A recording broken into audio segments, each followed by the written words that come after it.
Hello everybody and welcome to this week's webinar with Crowdfunder. Today I'm delighted to say that we have a guest appearance from Ashley. Ashley works at Xero. I don't know if you could wave or say hello, Ashley. Hey everyone. Hopefully you can all see that.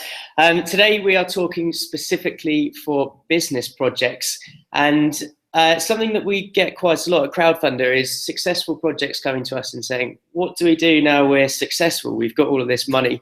And a lot of businesses, especially startup side, social enterprises, don't know exactly what to do once they've got the cash. How do they manage it? So we went out and we spoke to lots of people in the industry, and we managed to strike a deal with one of the industry leaders of cloud-based accounting software, which is Xero. So today the webinar is going to be slightly different. We're going to split it into, for the first half, I'm going to talk to you very quickly about how to run a successful project, and then I'm going to pass over to Ashley, who's going to run you through Xero, their accounting software, and how that can benefit you as a successful crowdfunding project. As always, if you have any questions at the end, we will compile them all and answer them. As the webinar is going through, just ask your questions on Twitter at #CF0. That's zero spelt with an X, X-E-R-O. And Ashley and I will do our best to answer them for you. So without further ado, and if you're ready, Ashley, I'm just going to jump straight in and start talking about how to run a successful crowdfunding project. Sure.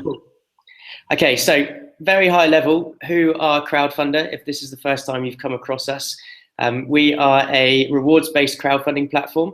We help all sorts of people, all sorts of organizations raise money through rewards-based crowdfunding. To date, we've worked with around 30,000 different crowdfunding projects, which puts us right at the top of the market, and we really are the industry leaders in terms of UK-based crowdfunding platforms. So if you are looking at doing a rewards-based project, you're definitely in the right space at the moment. We've helped those 30,000 projects raise in excess of £14 million. That's growing really quickly. And we've got a database of roughly 400,000 crowdfunder users, and they're people who go onto the Crowdfunder site and they're interested in supporting potential projects just like yours. One of the things that we do a lot differently to our competitors at Crowdfunder is we find partners just like Xero to help you guys out with running the project, creating the project, and also what to do when you've run a successful project. So it's really good to have Ashley here and to talk to you about one of those ways that these sorts of partnerships can add value to your crowdfunding journey. So what is a rewards-based crowdfunding project? I can hear you all screaming. In essence, it's a way for you to raise cash by going out to the crowd or the community that's around you, people who are interested in seeing your idea become a reality. We help projects from startups to established businesses, PLCs have crowdfunded, all the way through to charities, community groups, individuals, musicians, artists, you name it. If it's an idea that people want to see happen, then Crowdfunder can help make that happen. And the process is all online, it's all digital, and it's all about you putting up a project which explains who you are and what it is that you're trying to do, how much money you think that you need to make that happen, and then going out and marketing that project to your friends and family, to people in the local community, other people in the industry, really anybody who you think might be interested in helping you turn that idea into a reality. To give you an example, very recently we worked with a company called Elephant Box.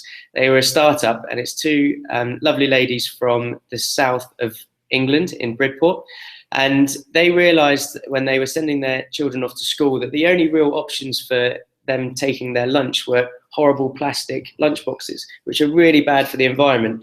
And they searched for a more sustainable, more environmentally friendly lunchbox that they could use for their children, and they couldn't find one.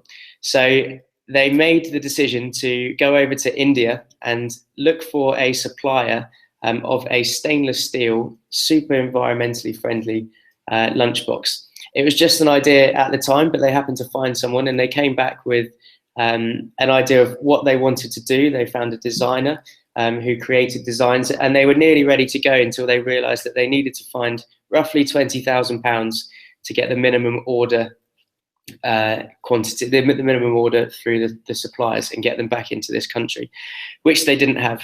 So they came to Crowdfunder, they started a project. You can see it now, it's a successful project, crowdfunder.co.uk/elephant-box.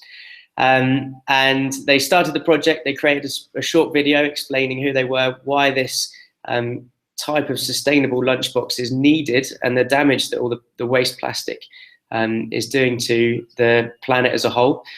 And they put it out to all their friends and family. They managed to raise just over their £20,000 target. I believe it's £20,000, 160 quid on top, from just over 400 different backers in 28 days. They did that by reaching out to everyone, inviting them to come onto the page. They did lots of marketing, got lots of promotion. They managed to get in their local newspapers, all that sort of thing.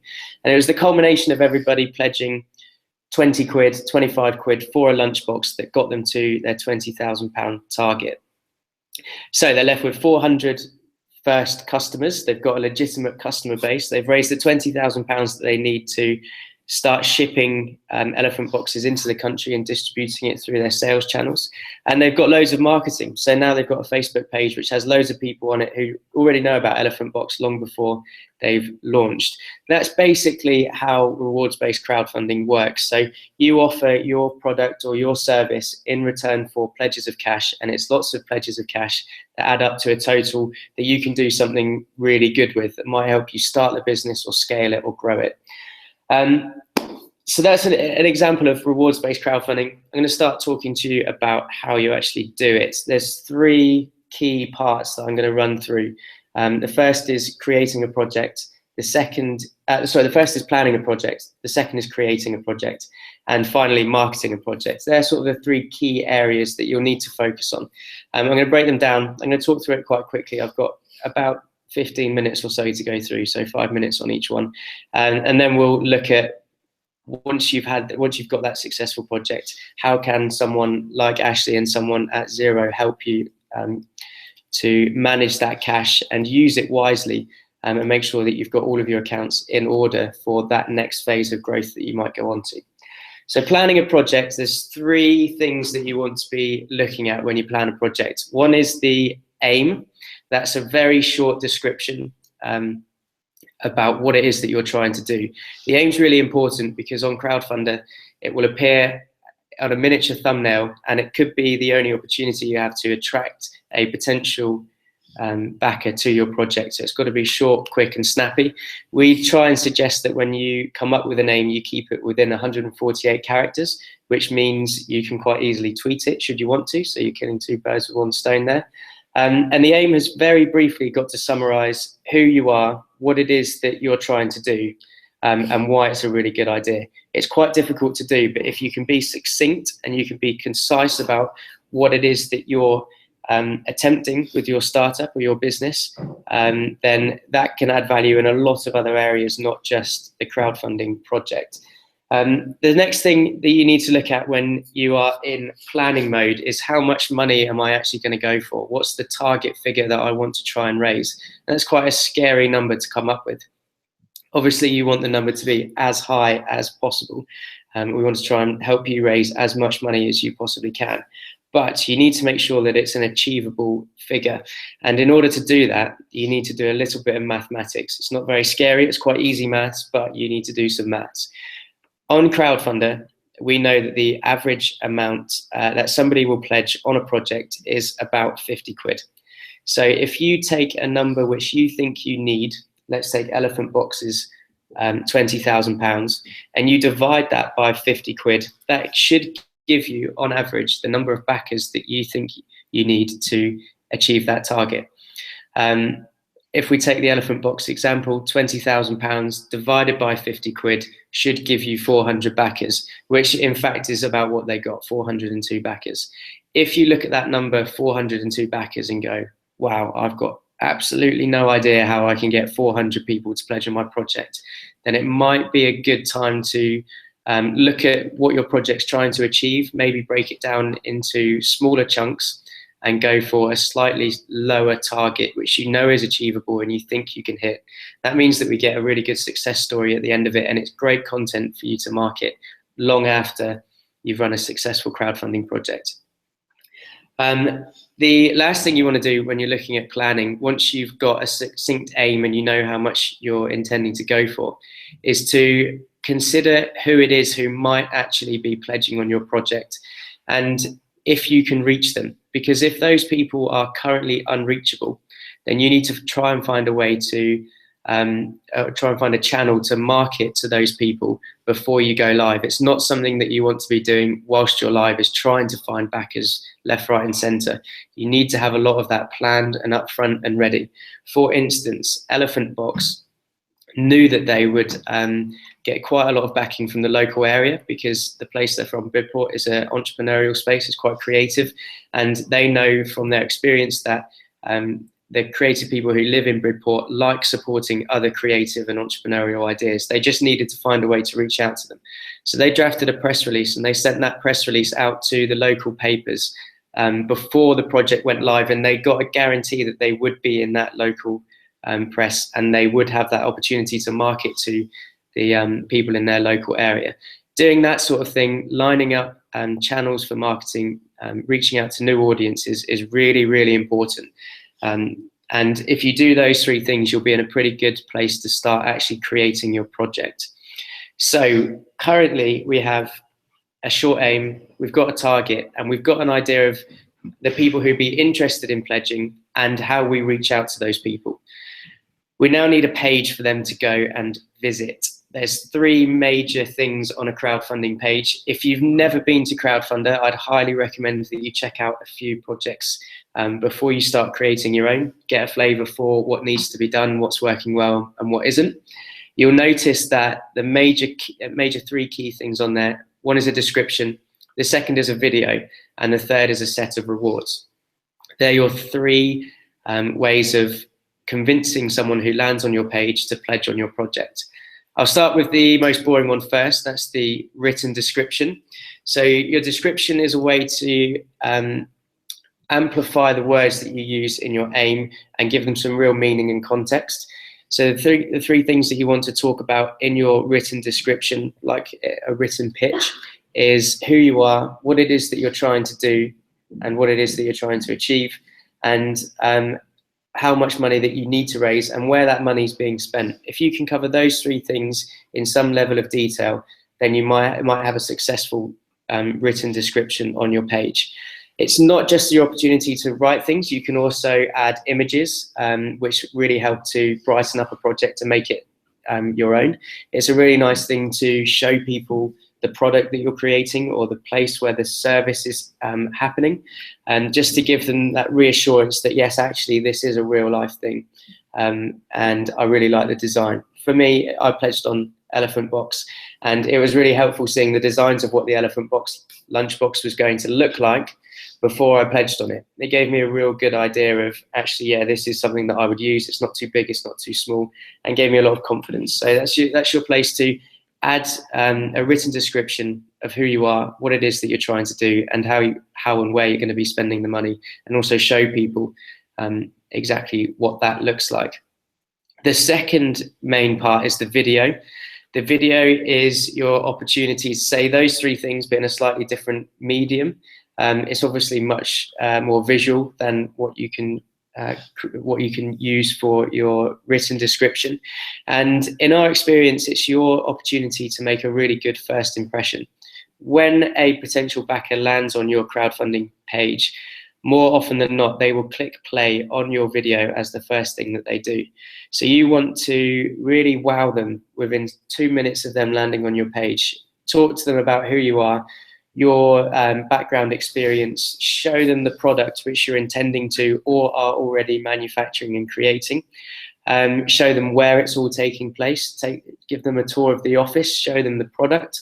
If you don't have a product that exists yet, show them the designs and how that's all been worked up with the background shot over someone's shoulder working on a computer. The key thing with the video is to keep it short. 2 minutes is all you really need. After that, we find people start to lose interest and can drop off, and that's not what we want. We want to keep them very engaged until the very end. And at the end of the video, make sure you put a call to action, which is either take a look at the rewards on offer, have a read through the description, or go ahead and pledge straight away. The pledge button is right next to the video on the page. It should be very obvious to anybody watching your video how to do that. And it's really important that we keep that momentum through them landing on the page, being really engaged with what you're doing, finding out more about what you're doing, and then pledging straight away. We don't want them to leave your crowdfunding project and think, oh, I'll come back and pledge on that at a later date. We want to capture them there and then. And the video is a really good way of making that happen. The third and final main thing on your crowdfunding page is a set of rewards. I'm presuming that most of the audience I'm talking to here are business projects, and so the rewards should be relatively easy for you to come up with. They're effectively the things that you're already creating or intend to create. With Elephant Box, their core set of rewards were based around receiving a stainless steel lunchbox.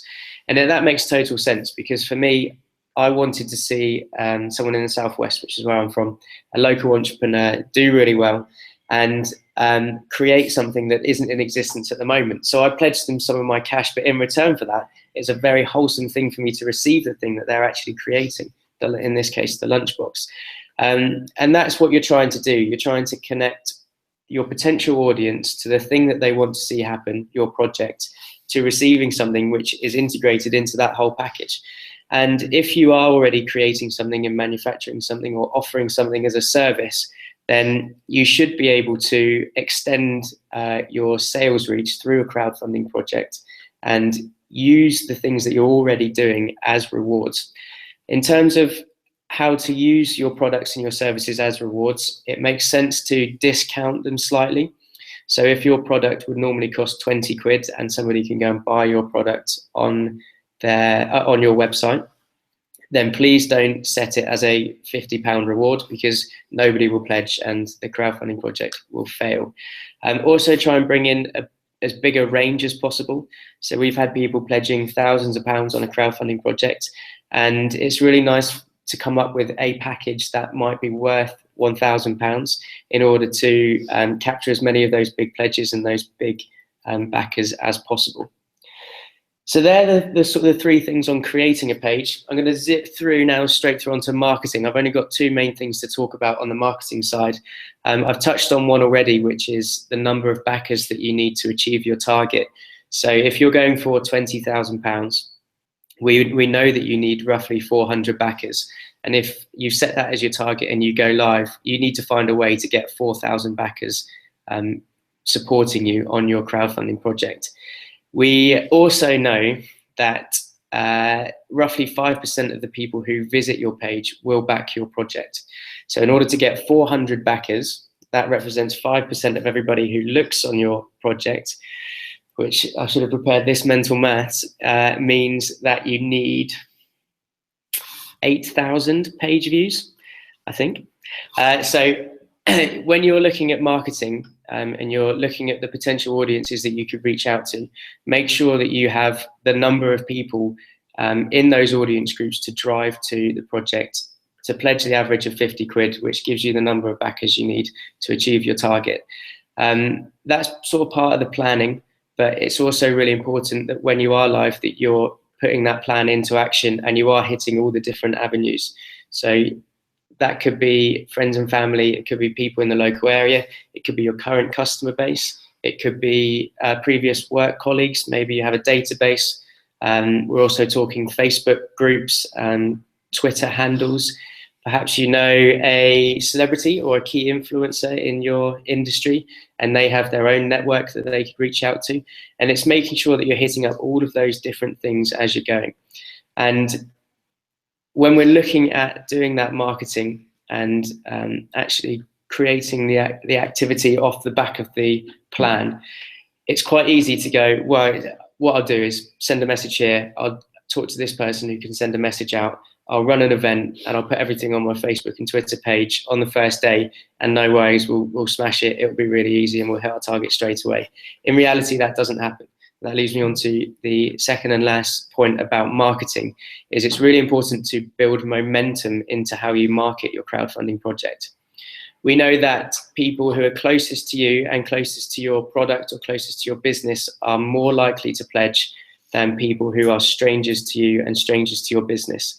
And more often than not, if you invite someone who is a stranger to what you're doing to come onto your crowdfunding project, and they see that the project is on a relatively low amount raised, so let's say less than 10%, it's likely that they will leave your project without pledging, because they don't know you, they've got no trust in what you're doing, and there's no validation on your crowdfunding project that actually, yeah, people are using this is a good idea.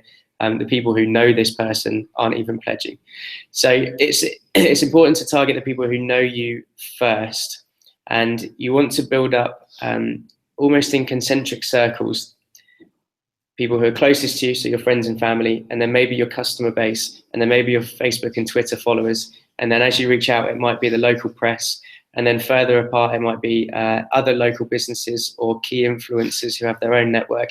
And you reach out to each of those groups in order. So for the first day, you make sure that you hit 10% just from going out to your family and friends, or more if you can. And then you reach out to your customer base, who might help you get to 30%. And then you reach out to Facebook and Twitter, who get you above 50%.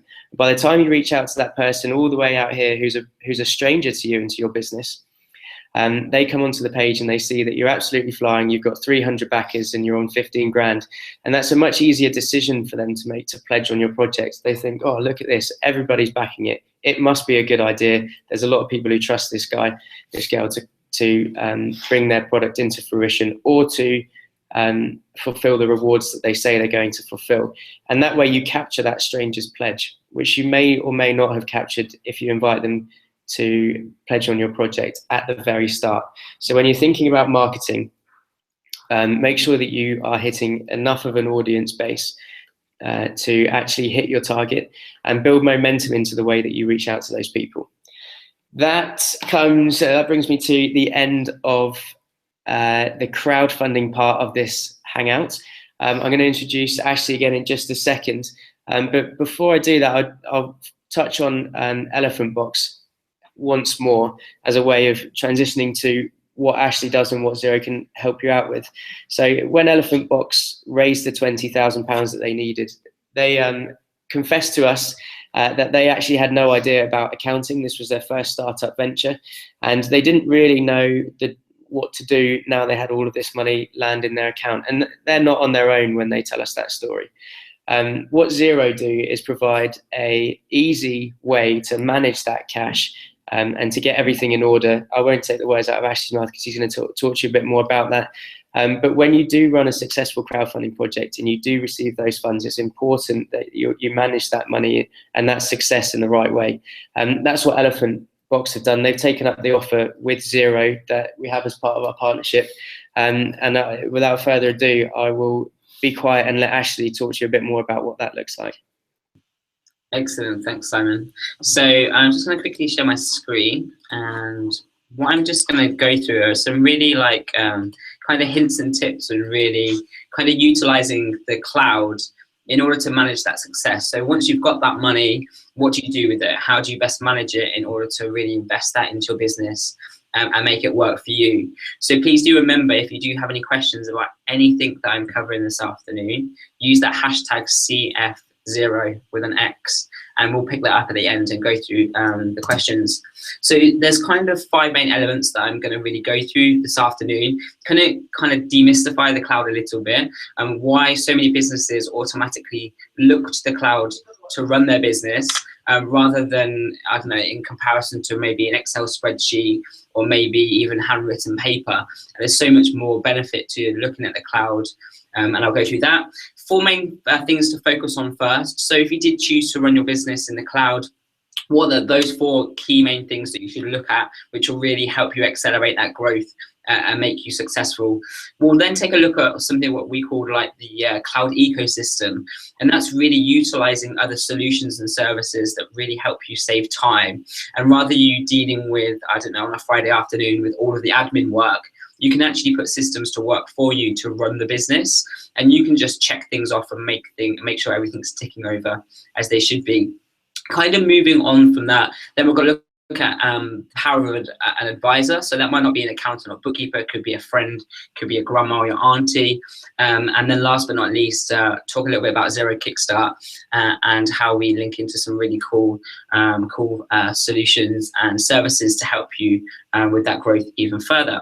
So firstly, why cloud leads to success?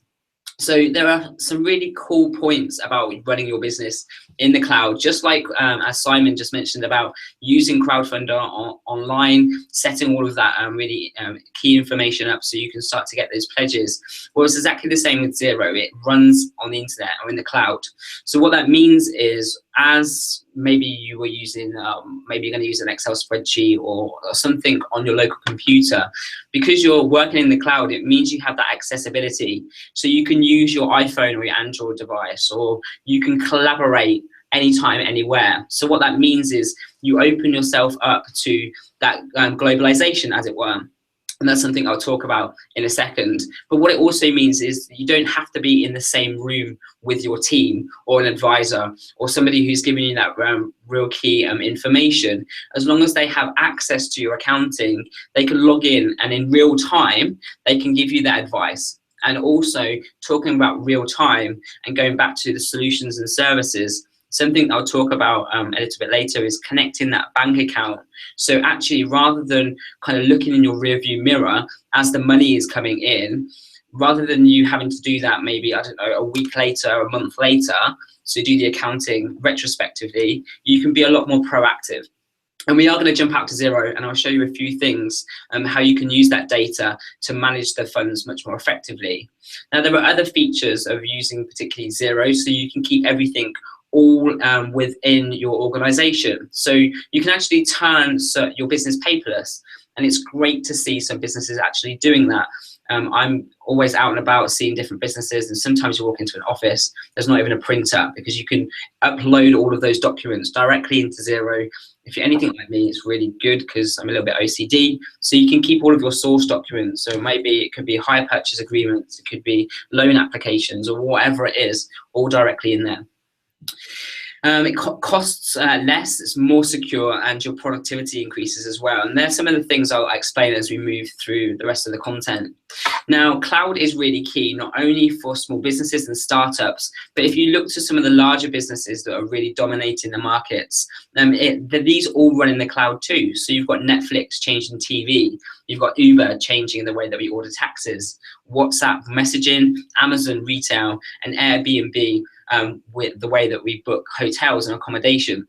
So the cloud conversation has changed over the past couple of years, especially since I've been working at Xero, which is coming to around 4 years now. When I first started, it used to be, what is the cloud? Is it secure?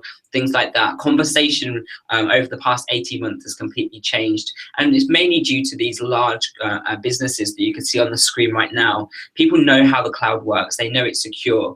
So why should you kind of not rock up to the party as well and run your own business in the cloud?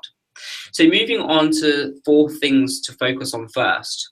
One of those, and this is really key in order to manage that funds as you get them, and that is the bank activity.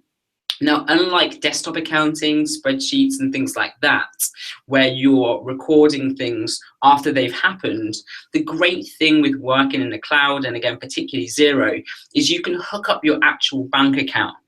So what that means is, as soon as the funds hit your account and you've got all of that funding and all of those pledges, you can see it directly in your accounting, rather than having to go and log on your online banking, go and check when the money's hit, then go and record it, I don't know, in a little cell on Excel, or whatever it might be that you do your records on. And so what you can do is hook up the bank, and every single day, not only when you're first starting out, but literally every day you log in, you can see all of your previous daily activity for your bank. And this, in essence, is really how you use that real-time data in order to proactively keep on top of the funds and keep on top of your accounting. Now, it's much better to have a look and see how that works, rather than just looking at a slide full of logos. So if we do jump out quickly to Xero, and hopefully you should be able to see this, what you can see is you've got this bank account here. Now, this is what we call the dashboard.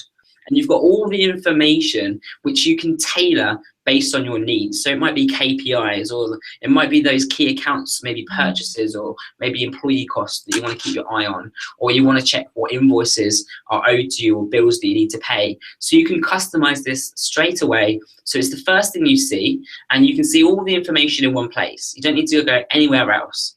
And if we go back to the collaboration element too, anyone giving you advice can also log in, and this is the first thing they see too.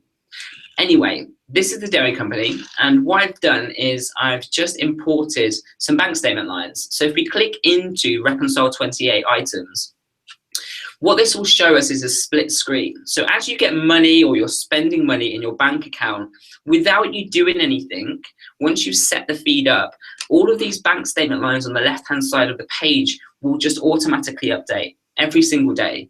So what that means is you either match it to transactions in your accounting. So for example, you can see here we've got an invoice, or we can create it on the fly too.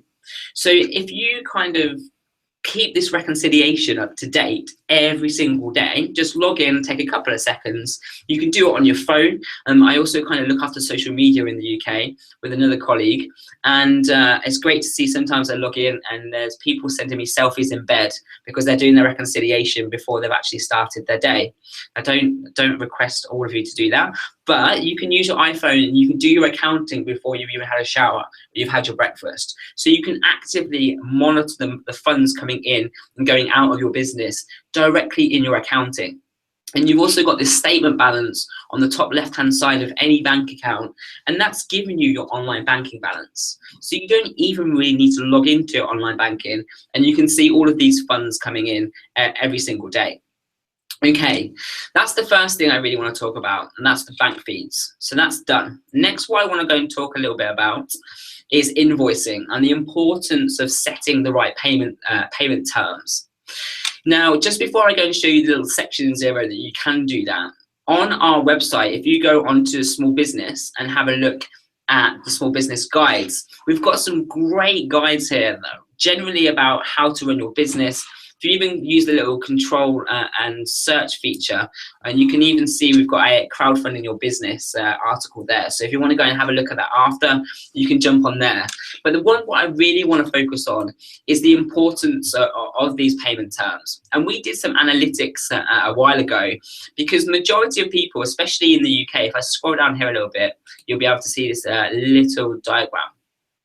And what we found out is the majority of people in the UK, if you kind of want 30-day payment terms, which a lot of businesses aspire to, what they will do is they will set 30 days for their payment terms. Now, that doesn't take into account the average kind of payment delay that majority of customers will do. And we kind of found that if you really want to aspire to that 30-day payment terms, the payment terms you should be setting on your invoices and agreeing with your customers is that 13 days, because that takes into account those people who are going to pay you late, and that will make sure that you achieve that 30 days that you really want. Now, going back to what I mentioned earlier in terms of automating the business, that's one really key thing that Xero focuses on, and even more so when we take a look at the ecosystem a little bit later. But if we simply just go to settings and general settings, you've got the invoice settings just under features here, and you can set up the payment terms really easy under default settings. Set all of that up, and every single invoice you generate will pick that up automatically. But something I want to focus on even further, and again, we kind of did some research around this feature in Xero, and this is payment services. So once you have got that money coming in, you're starting to generate further sales, you can connect payment services. Now, in terms of the ecosystem, that's one of the kind of hot areas at the moment. It's a really growing area. So from examples, it could be PayPal, could be Payment Express, you've got Go Cardless, Stripe. There are lots and lots of different payment services at the moment on there. And what all of these can do is connect to Xero, and as you're sending out these invoices, so you can email out these invoices to the customers, what they do is they can click on this link, and they will see the invoice all branded nicely in your company style. But what they will see, if you've connected it correctly, is this Pay Now button. Now, this Pay Now button, when they click on it, will directly take them to your payment services page. Now, on average, that is actually saving businesses around 2 weeks off of their debtor days. Again, you give people the technology to do something, the majority of people, or maybe one or two, will actually do it. So they can click on that, they can pay for the invoice there and then. You're going to get the money in faster and much more quickly in order to elevate that growth and make sure business is successful. The other thing is automatic payment invoice chasing, so automatic invoice reminders. And if we just go back one step, again, once you've got the money in, you're starting to generate those sales, you've got the invoice reminders here. And what that does is it takes the invoices that you've entered into Xero for those sales, and you can automatically chase up those invoices. And again, if you go back to the real-time element and automating your business processes, Xero will automatically do this for you. So you don't even have to be logged in, and those invoices that you're waiting payment for will automatically be emailed, say, hey, you haven't received my invoice, I haven't received payment yet, and it will automatically fire those out. Last but not least, inside Xero, and this will probably something that is important even before you do start to crowdfund, and that's really setting up a budget and having the aspirations and making sure you're really focusing on the numbers. And under the report section, you've got a real simple budget manager. So if you just go in there, and again, that might be something you want to go and do as part of the crowdfunding process. You get the figures in there, work out how much you really need, then go off and maybe create the crowdfunding page. So you can go and enter all of your figures in here really nice and quickly and easily. Either you export it out, you can go and whack it in Excel and import it back in. But what you can then go and do once you've got your budget in place, it's no good just setting up a budget if you're not going to actively monitor it or actually go and keep an active and close eye on it. So once you've got the budget in place, you can go to reports, then you can go and jump in and have a look at the budget variance. And it's a nice visual report. You can go and see variances, how you're tracking on that report. Are you doing better? Is there certain areas that you need to go and focus on? And this can be your kind of mission control. You can kind of keep an active eye on this page. Again, you can get the collaboration with your team, go and drill down directly into the figures. So if I want to know what that actual year to date is in advertising and marketing, just give it a click and it'll go straight down on there. That's one key thing about Xero. It's really nice and easy to navigate. And you can really focus in real time what's going on in your business and making sure that you're looking after that money that you've crowdfunded and it's going in the right areas and people are doing the things that you're asking them to do. Okay, so that's pretty much enough about inside Xero. Don't want to focus on Xero too much. What I do want to talk a little bit about is the power of the ecosystem and the add-on partners. Now, there are over 500 different add-on partners that you can actually connect to Xero. And all of these do different things. Now, once you've got set up and your accounting and your organization's good to go, this is where you want to kind of do a little bit more research. So you've got the money, you've crowdfunded successfully, you're going to go and give them whatever maybe you've pledged to them. So maybe it's products that you've got or whatever it might be. But then you need to start running your business and you need to use that money wisely. You need to get the sales off the ground and you need to make sure that your business grows. Now, you can very quickly, if you're not careful, get kind of focused and kind of, what's the word I'm looking for? You can get really tied up in the day-to-day, like running and admin of your business. And that's really where the add-on partners come in. All of these connect directly to your Xero organization. And depending on what you really need, depends on what they will give you. So if I quickly just go onto the add-on marketplace on the homepage, I'll just show you where you can go and get some more information if you want to. So if you go onto Xero.com and have a look at add-on marketplace, all of these do different things. So it could be e-commerce, maybe you're selling a product online. You could have a retail shop that you're, I don't know, maybe trying to get off the ground. And there's a whole host of different things. And you can go and either look at the type of solution that they offer, or you can go and have a look at the type of business that you're in. So again, retail is a good one. But what this allows you to do is really take the effort out of the admin and the accounting. A good example, just to put it into context for you, is Vend. So you could, if you had a retail outlet, you could have Vend on your iPad. You might even want to go and have iZettle connected. So you've got the retail shop running itself, and it posts all of the accounting every single day for you automatically without you doing anything. So rather than you having to focus on spending time doing the accounting and all of the admin, again, you could be focusing on other things to use that money effectively and get that off the ground there. Okay, so that's a little bit about the ecosystem and the add-on partners.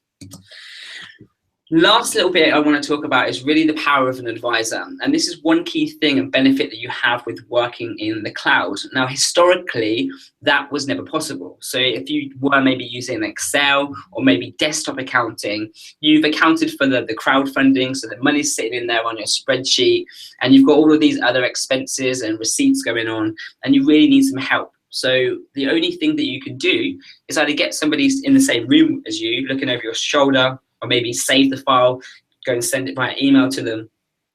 But the cloud changes that. And going back to what I mentioned earlier, it's really anytime, anywhere, because you can invite an unlimited number of people into your business and your accounting and get them to advise you wherever they are. So you might have, I don't know, a friend in Scotland, you're based in London, maybe you've got this similar business. So you've got the money coming into the bank, you've accounted for it, now you kind of need some help. So they can log in, you can maybe, I don't know, use a Google Hangout, maybe even, I don't know, FaceTime, whatever it might be, even a good old phone call, and you're looking at the data in real time because you're both looking at the same thing. So one last thing to touch on is don't be afraid to ask for help. So again, there's a great area on Xero if you do want official advice. So you can go and find an accountant and bookkeeper in your area if you do kind of decide to start running your business on Xero. And I'll talk a little bit about the Kickstarter in a second. But you can go on there, you can find maybe a bookkeepers in your local area if you want a little bit of help and advice. Or of course, you can just go and invite your friend or, I don't know, your auntie in, or whoever's advising you to run your business effectively and utilize them instead. So the last thing I'm just going to talk about before I hand back over to the guys over at Crowdfunder is the Kickstarter campaign that we've got at the moment. So if you have a business, or maybe you're starting out, so your turnover's under 50,000 and you're based in the UK, if you go and have a look at xero.com/Kickstart, you can go and register for this cool campaign. So you automatically get 50% off Xero for 12 months. You also get full Enterprise Nation membership. Now, if you've never heard about them before, go and have a look on their website. They're a really cool bunch of people, and what they can offer is peer support, help you they run events, loads of tools and advice, even help you with campaigns and things like that to help your business grow even further, as well as exclusive offers and discounts. Now, in addition to that, we are also partnering up with Crowdfunder as well. So if you do go and have a look at Kickstarter, you can also reach out to those guys as well and really help you get your business off the ground. So that's pretty much me. So if I hand back over to Simon, stop share my screen now.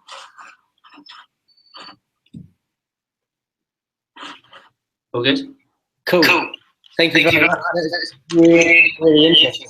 Effectively, what I'm hearing is accounting is quite a difficult subject for lots of people to get their head around, has just become much easier. And it's that the software that you guys offer that enables people to do their accounting accessibly, easily, on the move, on demand when they want to. Yeah, and you can pretty much automate a lot of the accounting, so you're not even really touching it. So it just automatically goes where you've set it up to go to. You just kind of like the gatekeeper, making sure everything's ticking over and it's doing what it should be, really, rather than spending the time actually posting everything and things like that. That's awesome. I'm going to share my screen as well, I think, and just show everybody, if you are on the Crowdfunder website, where it is that you go to find out a bit more about Xero and get you through to that page that Ashley just showed us.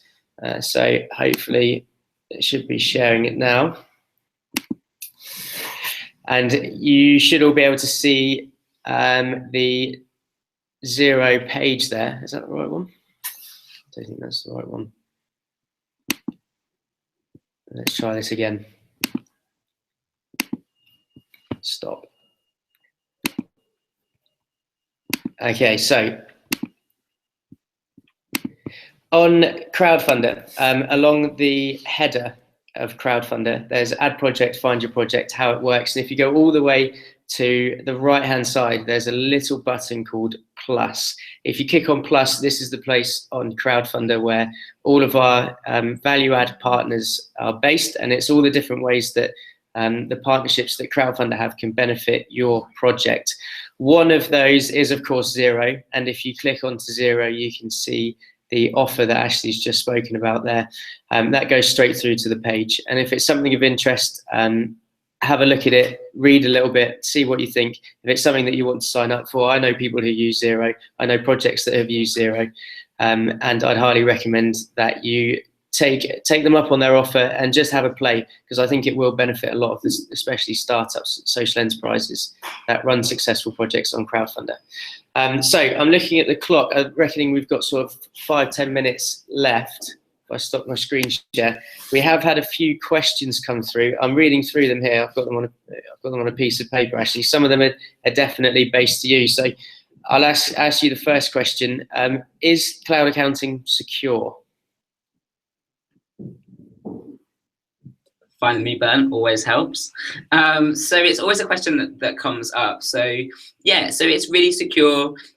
We've got lots of things in place in order to make it secure. So we have things like multi-location server bases, so the data's in more than one place. We've got disaster recovery, but obviously it's only as secure as you make it. So you need to make sure that you're setting a really secure password, maybe regularly updating that. We've recently added a two-step authentication, so you can go and add that and use a Google authentication code in order to add that extra layer of security.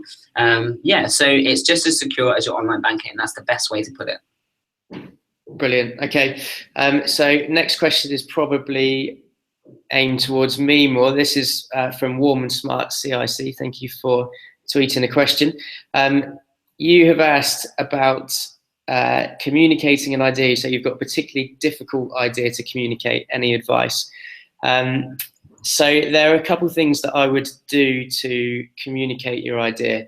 I presume that we're talking about the project aim, because that is the difficult thing to do. And if you can come up with a concise summary of what it is that you're trying to achieve, then you can always broaden it out in the written description. There's a theory. I'm going to go to lean concepts. If anyone's ever heard of lean management, it comes from Japan. And it was Toyota's way of reducing waste. One of the methodologies that they use is called the 5 whys, and it's a really good concept to take through in lots of different walks of life. And the 5 whys is asking yourself why 5 times. So Warm and Smart CIC, I would ask yourself, what do you do? And then ask yourself why you do that, and you'll get an answer. And then ask yourself why that happens, and you'll get another answer. Ask yourself why again, until you really are at the very root of what it is that you're trying to accomplish and how you do it. And you can connect those up. So it might be, I don't know what you do, but it could be that you help people who can't afford, who are in fuel poverty and can't afford to keep warm over the winter. So why do you do that? And that will give you an answer. And how do you do that? And that will give you an answer. So that's a really good way of getting to the root of what it is that you're trying to do. The most basic way of creating a concise summary, though, is just to explain who you are, what it is that you're trying to achieve, and why you're doing that. And that'll give you 3 sentences, and you can sort of chop and change that as you wish. Other guides would be to look at maybe how companies come up with mission statements, because it's a very similar way of communicating a concise idea. So hopefully that helps. Next question is actually for me again. So can Crowdfunder help with equity? That's a really good question. So there are more streams to crowdfunding than just rewards-based crowdfunding, which is what we're talking about today. One of those is equity crowdfunding. And the way equity crowdfunding works is very similar to what you might see on Dragon's Den. So if you have a business and that business has a value, and you want to raise some cash, you offer a percentage of your business to potential investors and shareholders. In return for that person giving you some money and investing in your business, you give them a portion of equity. We have done 2 equity raises at Crowdfunder. The last one was in November. We raised £1.3 million through an equity crowdfund, and we gave away roughly, I think it was between 6 and 7% of the company to do that. We now have close to 1,000 shareholders, which are part of our community, and they're a group of people who want to see Crowdfunder achieve. It's a really powerful way of raising cash if you are a fairly established business and you can show to the potential investor that there's room to grow, and the investment that that person might make in your business will give them a return. We do rewards-based crowdfunding on Crowdfunder, but we're partnered with a company called Crowdcube, who are the industry leaders in equity crowdfunding. And we work really closely with Crowdcube. So if you do have an idea and you're interested in learning more about equity crowdfunding, head over to Crowdfunder. On the homepage, there is a link which takes you straight through to how we can work with you on your equity project. Off the top of my head, the URL is crowdfunder.co.uk/equity-page. And there's lots of information. There's a couple of case studies in there. And a place where you can request more information, and either myself or one of the team here will be able to help you out and introduce you to the right person in Crowdcube if it's something that is going to be useful and something that will be able to help you raise the sort of money that you need. Got another question. This one's for you, Ashley. So we've got someone who's actually emailed in. It takes me quite a long time to organize invoicing in Xero. Can it be done any easier? Yeah, I mean, so it depends on what type of business that you have. So, for example, if there isn't a suitable add-on partner that could do the invoicing for you, you could import your invoices. So within the sales dashboard, there's a little import button. You can really quickly and easily enter the data into a template, which then will allow you to create multiple invoices, similar to batch invoicing. But again, it's really useful to take a focus of what processes are you doing in your business, and then go and have a look at the add-on marketplace. Because if you are spending time doing a lot of your invoicing, there might be, again, depends on your business type, an add-on partner there that you could then integrate with Xero, which will automate that completely. And you click one button at the end of the day. For example, it could be e-commerce. So rather than entering all of those transactions into Xero, 9 times out of 10, you create the sale online, and then each day the sales would come directly into Xero without you even generating or touching it, for example. So okay, good automation. Actually, I think that by my watch, we're pretty much out of time. So I know that myself and the team here will be monitoring hashtag CF0 with an X for the rest of the day. If you do have any more questions, then fire them across onto that hashtag. And if it's about crowdfunding, one of us will pick it up. I'm sure, Ashley, if there's any Xero specific based questions, you'll do the same. So I think all that's left to do is just to say thank you to everybody who has turned up and spent the last hour with us. It's been a pleasure once again talking to everyone. And thanks to Ashley very much, and the guys at Xero for putting together that presentation. And we'll see you in a up and coming Google Hangout. Cheers, guys.